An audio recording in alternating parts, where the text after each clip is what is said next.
Assalamualaikum warahmatullahi wabarakatuh. Yang terhormat Bapak Dr. Andes Soehartono MSc selaku dosen bimbing saya. Yang terhormat Bapak Dr. Andes Tasya Darius MSki selaku dosen fungsi saya. Yang terhormat Ibu Ella Fitriani MPD selaku dosen pengampu saya. Dan tak lupa teman-teman pendidikan kimia 2017 yang saya sayangi. Nama saya Sukmahayu Kusnohatimah dari Pendidikan Kimia A 2017 dengan NRM 13063617042 Fakultas Matematika dan Ilmu Pengetahuan Alam Universitas Negeri Jakarta tahun 2020. Hari ini saya diberi kesempatan untuk melaporkan hasil penelitian artikel saya pada seminar Pendidikan Kimia semester 112. Saya meneliti artikel yang berjudul Classroom Action Research on Formative Assessment in a Context-Based Chemistry Course yang ditulis oleh Johannes Lovinsang dan Wilfred F. Admiral, yang judul bahasa Indonesia adalah Penelitian Tindakan Kelas pada Penilaian Formatif dalam Mata Pelajaran Kimia Berbasis Konteks. Selanjutnya, topik yang akan saya paparkan ada 4, yaitu yang pertama, pendahuluan dengan subtopik latar belakang rumusan masalah, tujuan penelitian, dan hipotesis penelitian. Yang kedua, tinjauan pustaka dengan subtopik penelitian tindakan kelas, penilaian formatif, pendekatan berbasis konteks, dan asal makna. Yang ketiga, metodologi penelitian dengan subtopik subjek penelitian, konteks penelitian, metode penelitian, prosedur penelitian, dan desain penelitian. Yang keempat, atau yang terakhir ada hasil penelitian dengan subtopik hasil penelitian, fungsi penelitian, dan terakhir kesimpulan. Selanjutnya saya akan menjelaskan tentang topik yang pertama, pendahuluan. Di sini ada subtopik yang pertama yaitu latar belakang. Ada 5 alasan yang melatar belakangi peneliti membuat artikel ini, yaitu yang pertama, pembelajaran yang aktif. Di sini peneliti ingin membuat suatu pembelajaran yang aktif di kelas, membentuk suasana yang aman antara siswa dan guru dalam kelas dengan cara berdiskusi, saling berbagi pendapat, dan penyampaian materi oleh guru yang asik. Yang kedua, meningkatkan motivasi. Selain membuat suatu pembelajaran yang aktif, peneliti juga ingin meningkatkan motivasi para peserta didik dalam mempelajari kimia. Karena menurut siswa, pelajaran kimia itu sangat abstrak dan kompleks, sehingga siswa kehilangan minat untuk mempelajari kimia. Yang ketiga ada pendekatan basis konteks. Diawali dari kurikulum untuk pembelajaran kimia setiap saat bisa berubah, sehingga guru harus mampu menyesuaikan pembelajaran dengan perubahan yang terjadi. Sekarang, pembelajaran kimia dengan pendekatan basis konteks telah dikembangkan dan diimplementasikan di berbagai sekolah menengah pertama di seluruh dunia. Dahulu, pendekatan berbasis konteks ini pada kurikulum SMP dianggap sangat melebihi beban dan tidak relevan dengan kehidupan sehari-hari siswa. Tapi semenjak Gilbert mengeluarkan buku yang berjudul Nature of Context in Chemical Education tahun 2016 yang mengatakan bahwa pendekatan konteks bisa dimulai dengan konteks yang mudah dikenali oleh siswa, sehingga pendekatan basis konteks ini langsung menonjol. Yang keempat, metode pembelajaran. Metode pembelajaran saat ini sangat banyak, sehingga guru diharuskan untuk memilih suatu metode pembelajaran yang cocok untuk peserta didik di dalam kelas. Di sini penulis mengambil metode penelitian tindakan kelas, di mana dianggap cocok untuk kimia berbasis konteks. Penelitian tindakan kelas ini menunjukkan bahwa motivasi memainkan peran kunci dalam proses perubahan konseptual, strategi pembelajaran, dan prestasi belajar siswa. Pendekatan dengan penelitian tindakan kelas ini menunjukkan bahwa dalam pelajaran kimia berbasis konteks, siswa lebih aktif terlibat dalam proses pembelajaran, menerima umpan balik langsung dari siswa lain, dan guru dapat mengaruhi kepercayaan diri siswa sehingga motivasinya meningkat dan dia rajin untuk belajar. Lalu yang kelima, yang terakhir ada gaya mengajar guru dan kekurangan siswa. Salah satu cara untuk mendukung pembelajaran siswa dalam pelajaran kimia berbasis konteks, yaitu dengan memberikan penilaian formatif pada siswa, karena penilaian formatif ini bertujuan untuk menginformasikan kepada guru maupun siswa tentang kekurangan pengetahuan siswa, mispersepsi siswa, dan yang terakhir untuk mengetahui cocok atau tidaknya gaya mengajar guru di dalam kelas. Tentunya ada rumusan masalah, ada 2 rumusan masalah. Yang pertama, bagaimana pengaruh metode pembelajaran penelitian tindakan kelas terhadap penilaian formatif kimia berbasis konteks? Yang kedua, apakah penilaian formatif dalam pembelajaran kimia berbasis konteks memiliki dampak positif pada peserta siswa? Sehingga diambil 2 tujuan penelitian. Yang pertama, untuk mengetahui pengaruh metode pembelajaran penilaian tindakan kelas terhadap penilaian formatif kimia berbasis konteks. Yang kedua, untuk mengetahui hubungan antara prestasi siswa dengan penilaian formatif dalam pembelajaran kimia berbasis konteks. Lalu subtopik yang terakhir dalam topik penilaian ini ada hipotesis penelitian. H0-nya mengatakan tidak ada perbedaan rata-rata antara hasil belajar pretest dengan post-test, sehingga tidak ada pengaruh positif metode pembelajaran penelitian tindakan kelas pada penilaian formatif kimia basis konteks terhadap prestasi siswa. HA-nya mengatakan terdapat perbedaan rata-rata antara hasil belajar pretest dengan post-test, sehingga ada pengaruh positif metode pembelajaran penelitian tindakan kelas pada penilaian formatif kimia basis konteks terhadap prestasi siswa. Selanjutnya, topik yang kedua ada tinjauan pustaka. Yang pertama, penelitian tindakan kelas. Nah, menurut Kurt Lewin tahun 1946, penelitian tindakan kelas adalah suatu metode pembelajaran untuk mencari tahu apa yang terbaik di kelas untuk meningkatkan prestasi siswa. Metode pembelajaran harus tepat di berbagai situasi, karena memiliki banyak faktor, seperti keterampilan, sifat siswa, gaya mengajar guru, dan gaya belajar siswa. Dalam metode ini, seorang guru harus memusatkan perhatiannya pada masalah atau pertanyaan dari siswa. Selanjutnya, yang kedua ada penilaian formatif. Nah, menurut studi jurnal tahun 2005, penilaian formatif adalah penilaian hasil belajar yang bertujuan untuk mengetahui sudah sejauh manakah peserta didik telah terbentuk setelah mereka mengikuti proses pembelajaran dalam waktu tertentu. Sedangkan menurut Black and William tahun 1998, penilaian formatif telah menjadi salah satu praktik mengajar yang paling menonjol dalam penilaian pendidikan karena terjadi interaksi antara siswa dan guru sehingga terjadi pembelajaran yang aktif.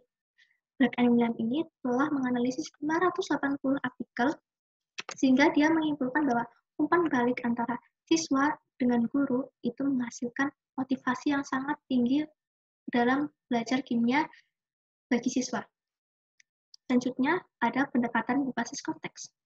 Yang ketiga, menurut Sukma Dinata tahun 2004, pendekatan berbasis konteks adalah suatu pendekatan yang bersifat menyeluruh.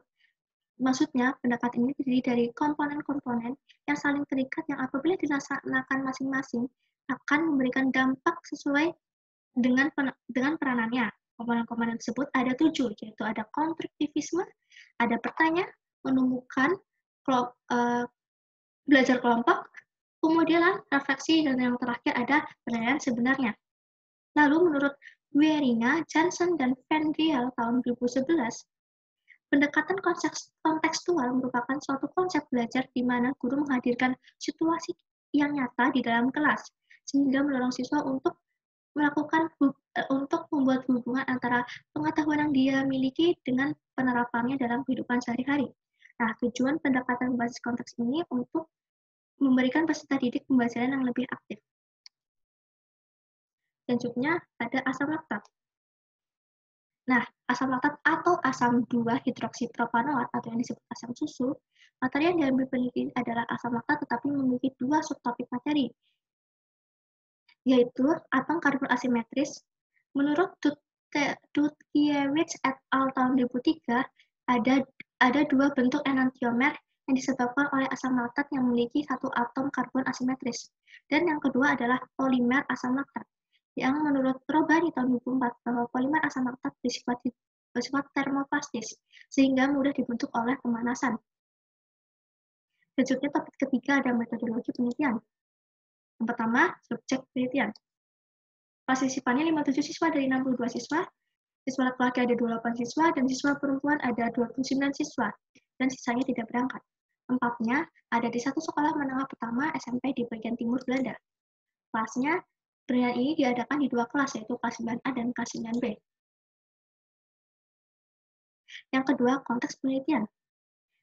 Praktek mengajar berbasis konteks yang dipelajari adalah asam laktat di dua kelas SMP.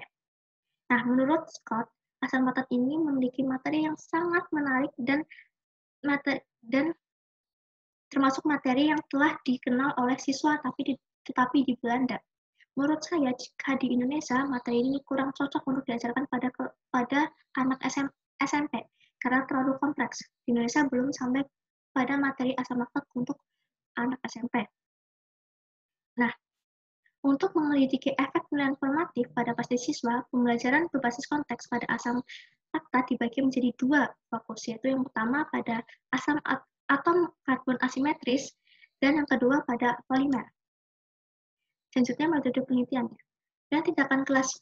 Metode penelitian yang diambil adalah penelitian tindakan kelas. Metode penelitian ini dilakukan secara kuantitatif dengan melakukan tes dan mengukur hasil prestasi siswa terhadap penilaian formatif dalam kimia berbasis konteks. Pada data kuantitatif, dilakukan tes sebanyak 4 kali, yaitu 2 kali pretest dan 2 kali post-test karena memiliki 2 subtopik materi. Lalu ada prosedur penelitian dan desain penelitian. Nah, di sini saya akan menjelaskan pertama dulu prosedur penelitian. Di awal kegiatan pembelajaran digunakan strategi pembelajaran pretest dan post-test. Pretest, post-test, dan tes strategi terdiri dari pertanyaan deklaratif, prosedural, skematik, dan strategis. Para siswa memberikan umpan balik satu sama lain dan menerima umpan balik dari guru selama 40 menit. Lalu prosedurnya yang pertama, kelas 9A dan kelas 9B menyelesaikan tes awal yaitu pretest atom karbon asimetris O1 dengan pertanyaan terbuka. Kedua, post-test tentang atom karbon asimetris O2 dan pretest tentang polimer O3 diselesaikan selama pelajaran di hari yang sama. Lalu dilanjut semua siswa melakukan post-test tentang polimer kondensasi atau O4 di hari yang sama juga. Lalu yang ketiga ada 4 minggu setelah tes O4, semua siswa menyelesaikan tes retensi pada atom karbon asimetris dan polimer O5. Selanjutnya ada desain penelitian. Terdapat 3 kali cara pendekatan berbasis konteks, masing-masing 75 menit, dengan 2 topik materi asam laktat. Lalu yang kedua, strategi penelitiannya, switching replication, kelompok kontrol, dan eksperimen. Lalu, bentuk soalnya, pretest dan post-test terdiri dari 20 pertanyaan, penilaian formatif terdiri dari 16 pertanyaan, dan tes latensi terdiri dari 46 pertanyaan. Lalu teknik penelitiannya, menggunakan penilaian formatif oleh guru dengan model pembelajaran kimia berbasis konteks. Selanjutnya, statistika penelitiannya menggunakan uji independen sampel t-test dan uji priority test. Jenis uji statistikanya adalah parametrik dengan skala interval atau rasio, menggunakan p-value 0,001. Selanjutnya di sini ada tabel desain penelitian. Nah, ada 2 kelas, 9A dengan jumlah 30 siswa dan 9B dengan jumlah 32 siswa. Nah, kelompok reguler dengan pembelajaran biasa. Nah, kelompok eksperimennya dengan penilaian formatif. Switching di sini maksudnya dapat dilihat di tabel bahwa kelompok reguler dan eksperimen berganti. O1 dan O2 di sini adalah dari materi atom karbon asimetris, lalu yang O3 dan O4 ini adalah materi polimer asam laktat. Nah, pertama, pada materi atom karbon asimetris, 9A diajarkan dengan pembelajaran biasa, dan kelas 9B diajarkan dengan penilaian formatif. Lalu di switch pada O3 dan O4. Pada materi yang kedua yaitu polimer, 9A menggunakan penilaian formatif, sedangkan 9B menggunakan pembelajaran biasa. Nah, replikasi di sini maksudnya adalah dilakukan 2 kali pretest dan 2 kali post-test dengan cara yang sama, tetapi soal yang berbeda, karena materinya berbeda. Lalu ada tes latensi. Tes latensi adalah kemampuan untuk mengingat materi yang telah dipelajari, sehingga dilakukan 4 minggu setelah O4. Selanjutnya, topik yang keempat adalah hasil penelitian. Dapat dilihat di PPT, terdapat hasil penelitian di sini, saya akan melakukan analisis datanya. Di dalam tabel terlihat mean yang berarti rata-rata, lalu ada SD yang singkatan dari standar deviasi yang digunakan untuk menentukan bagaimana besar sebaran data dalam sampel, atau seberapa dekat titik data individu dengan rata-rata nilai sampel. Nah, dalam tabel ini didapat SD lebih dari 0. Jika dilihat di sini, ini 1,02, 1,02 pada grup 9A, dan seterusnya pada grup 9B, 1,15, 1,21, dan seterusnya. Sehingga didapat SD selalu lebih dari 0, sehingga titik data individu berjauhan dengan nilai rata-rata sampel. Lalu ada N. N ini adalah jumlah sampel. Di sini jumlah sampel beragam karena peneliti membebaskan peserta didik untuk mengikuti tes atau tidak. Lalu di sini ada variabel baru, O24. Nah, O24 itu adalah rata-rata dari post-test O2 dan post-test O4 sebagai pembanding terhadap O5 atau tes latensi. Hasil penelitiannya ada 5 analisisnya, ada 5 hasilnya. Yang pertama, pada hasil pretest O1 diungkapkan bahwa kedua kelompok 9A maupun 9B tidak berbeda dalam tingkat pengetahuan awal materi atom C asimetris, yaitu min rata-rata kelas 9A sebesar 2,04 dan rata-rata 9B sebesar 2,73 pada O1 ya, pretest asimetris C atom. 2,04 sama 2,73 tidak terlalu jauh.